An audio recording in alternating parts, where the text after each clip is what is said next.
सभी दर्शकों को विश्वदत्त सरस्वती का नमस्कार।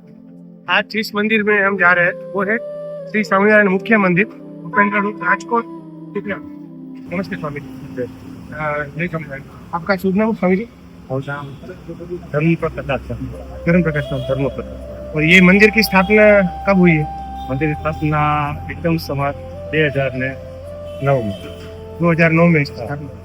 और ये जो वृक्ष है बोरली जिसको बोलते हैं, बेर का वृक्ष, इसका क्या इतिहास है? इसका इतिहास है, अंग्रेज गवर्नर सर माल्कम એમને ભગવાન સ્વામિનારાયણ નામ સાંભળેલું, એ સમાજમાં બહુ સારા કામ કરે છે, એટલે એમને એક પત્ર લખી અને ગઢપુરથી ભગવાનને ત્યાં આમંત્રણ આપ્યું. પણ ભગવાન આવી શક્ય હતા નહીં, એ પરિસ્થિતિ હતી. એટલે ભગવાને પત્ર લખ્યો કે અત્યારે અમારે આવી શકાય એવું નથી. પછી બીજો પત્ર લખ્યો, તો બીજા પત્રમાં પણ ભગવાને ના આપી, અત્યારે અમે ભાઈ જઈ શકતા નથી કે. પછી ત્રીજો પત્ર લખી મોકલાવે છે તો ભગવાન અંતરે પણ ત્યાં જાણી ગયા કે ત્રીજો પત્ર આવે છે. એટલે પછી ત્યાંથી ભગવાન અહીંયા અંગ્રેજ ગવર્નર સર માલ્કમને મળવા માટે આવ્યા. ત્યારે આ બોરલી અહીંયા વાડી હતી, હાવ બગડો હતો, ત્યારે ભગવાનને તંબુ નાખી અને ભગવાનને ઉતારો કર્યો. અને કોઠી કમ્પાઉન્ડ છે ત્યાં અંગ્રેજ ગવર્નરને બંગલો બધું હતું, ત્યાં ભગવાન મળવા ગયેલા. એટલે અહીંયા ભગવાનનો ઉતારો હતો. આ બોરડીની છે બધી ખાલી બગડો હતો, એમાં ભગવાન સ્વામિનારાયણ અને એમના સમર્થ સંત મૂર્તિ ગોપાળાનંદ સ્વામી. ગોપાળાનંદ સ્વામી આપણે કહેવું ને તો નેક્સ્ટ ગોડ, એવા ગોપાળાનંદ હનુમાનજીની સ્થાપના કરી છે. જી બરાબર. તો એ ગોપાળાનંદ સ્વામી આમાં આવતા હતા. આ અમારા છે ને પાગ, આને અમે રૂમાલ કહીએ, રૂમાલ. બરાબર. તો આ રૂમાલમાં બોરડી નીતિ હતી, એટલે કાંટો એક ભરાનો. એટલે ગોપાલ કામ જોઈ અને કે તારી નીચે ભગવાન બિરાજમાન થયા તો કરડવાનો સ્વભાવ તારો ન ગયો કે એમ કે ઠપકો આપ્યો ને તો તરત જ એના કાંટા બધા ખરી ગયા. આજે પણ આ બોરડીમાં બોર આવે છે, ઘણા બધા બોર બહુ આવે સીઝન, તો કાંટો એક એમાં નથી. આ બોરડીનો ઇતિહાસ. અને આ ચમત્કારી બોરડી છે. એટલે અહીંયા કોઈ એવો સંકલ્પ કરે કે ભાઈ અમારે દીકરો નથી, દીકરો થાય, અમારે કોઈ જોબ નથી, જોબ મળે, અમારે કોઈને પ્રેમ પત્ર હોય, કોઈના લગ્ન ન થતા હોય, તો એ થાય કોઈ પણ પ્રકારના મનોરથ. તો અહીંયા પ્રતિષ્ઠા કરે તો ભગવાન સ્વામિનારાયણ ગોપાળાનંદ સ્વામીના સંકલ્પ સાંભળી ગોરની પ્રતિષ્ઠા થવાથી એના સફળ થાય છે. आइए हम भी एक प्रदक्षिणा करते हैं और जहाँ पे भगवान रुके थे, जहाँ बैठे थे, वो भी जगह विजिट करते हैं. मेरे साथ आइए.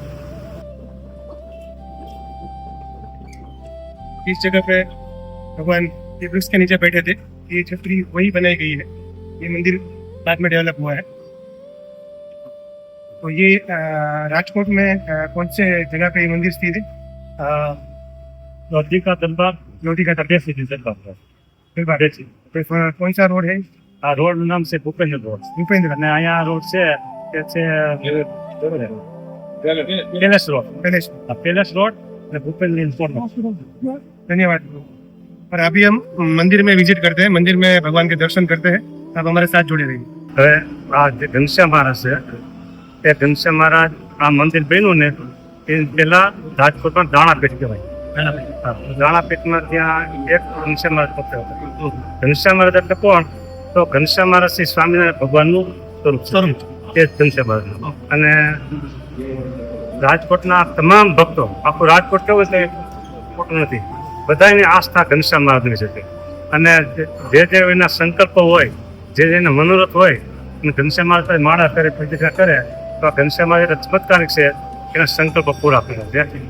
સાક્ષાત ભગવાન બિરાજમાન હોય એ બધા પૂરા સંકલ્પો કરે છે. અને પેલા દાણાપીઠમાં હતા, ત્યાંથી પછી અહીંયા પધરાવ્યા. તો આજે એને આ માર્ગશીર મહિનામાં 100 વર્ષ પૂરા થયા. 100 વર્ષ.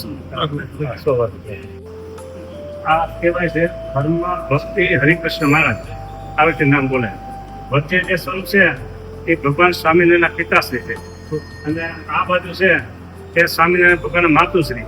પિતાશ્રીનું નામ છે ધર્મદેવ અને માતુશ્રીનું નામ છે ભક્તિ માતા. અને આ નામ છે હરિકૃષ્ણ મહારાજ. હરિકૃષ્ણ મહારાજ સ્વામિનારાયણ ભગવાન વચ્ચે જોઈ આપણે દર્શન કર્યા. છે ને ઘનશ્યામ મહારાજ, એ ત્રણેય એક રૂપ છે, નામ અલગ, રૂપ બધું એક. અને આ દેવ પણ બહુ ચમત્કારી છે. જે કોઈને અહીંયા નિષ્ઠા હોય, કોઈને વચ્ચે, કોઈને ઘનશ્યામ મહારાજમાં, પણ ત્રણેય ખંડમાં આ ચમત્કારી દેવો બધે છે. અને જે ભક્તો પ્રાર્થના કરે છે, સંકલ્પો કરે છે એને બધા મનોરથ ભગવાન પૂરા કરે. અને નિત્ય બે જે સ્વરૂપ છે એ સંતોની પૂજાના સ્વરૂપ છે, એને હરિકૃષ્ણ મહારાજ કહેવાય છે. સંતો મહાદેવો આ મંદિરે જવું આખું ચમત્કારિક મંદિર કહેવાય છે, કારણ કે આ ભૂમિ ઉપર સ્વામિનારાયણ ભગવાન 3 દિવસ સુધી રોકાણા. ત્યાં આપણે ગોરડી જોયું ને, ત્યાં આ કેમ્પસમાં ત્યાં મોટી ગ્રાઉન્ડ વાડી હતી, એમાં ભગવાન ઉતારે 3 દિવસ ભગવાન અહીં રોકાણા. સાથે ગોપાળાનંદ સ્વામી, મુક્તાનંદ સ્વામી, દાદા ખાતે પરોતા, જગતપુરના બધા દરબારો કહેવાતા એ બધા મોટો સંત સમાજ સાથે પણ નિવાસ કરે. नमस्कार सभी दर्शकों को विश्वदत्त सरस्वती का नमस्कार। आज हम जिस मंदिर में आए हैं वो है श्री स्वामीनारायण मुख्य मंदिर, पेंद्रा रोड, राजकोट, गुजरात। जैसे कि स्वामी जी ने बताया कि ये मंदिर का इतिहास है, जो यहाँ पे हजारों लोग रोज दर्शन करने के लिए आते हैं, तो उसे पता होगा, लेकिन जो दर्शक यहाँ पे नहीं आए हैं उसके लिए इसका इतिहास हम बताना चाहेंगे। यहाँ पे आगे बेर का वृक्ष है जिसको बोरड़ी बोलते हैं गुजराती में। तो स्वामीनारायण भगवान को अंग्रेज गवर्नर जॉन माल्कम जी बार बार आग्रह कर रहे थे कि यहाँ पे पहले खेत था, तो उसको यहाँ पे आमंत्रण दे रहे थे। स्वामीनारायण भगवान के पास समय नहीं था, 2 पत्र लिखे गए, लेकिन जब तीसरा पत्र लिखा गया तो भगवान को पता चल गया कि तीसरा पत्र भी आएगा, तो उन्होंने अपने समर्थ शिष्य श्री गोपालानंद स्वामी जी के साथ यहाँ पे आए, हरिभक्तों के साथ यहाँ पे विराजमान थे, जिसका दर्शन हमने अभी आपको करवाया। 26 फरवरी 1830 में भगवान यहाँ पे विराजमान हुए और सत्संग हुआ हरिभक्तों के साथ। और जब जा रहे थे तो गोपालानंद स्वामी की पाख, इसको रुमाल बोलते हैं, उसमें ये बेर के जो कांटे थे वो फंस गए। गोपालानंद स्वामी जी के मुख से ये शब्द निकल गए कि वृक्ष को मतलब बोला उन्होंने कि भगवान साक्षात आपके पास आए, उसके साथ आपका सत्संग हुआ, उसके दर्शन हुआ, फिर भी आपने अपना स्वभाव नहीं छोड़ा। इतना सुनते ही ये जो बेर का वृक्ष है उसके सारे कांटे नीचे गिर गए। आज भी उसमें पेड़, मीठे मीठे पेड़ आते हैं, लेकिन कांटे बिल्कुल भी नहीं है। तो यहाँ पे कई लोग अपनी मन्नत मानते हैं, मनोरथ करते हैं, तो वो मन्नत यहाँ पे सबकी पूरी होती है।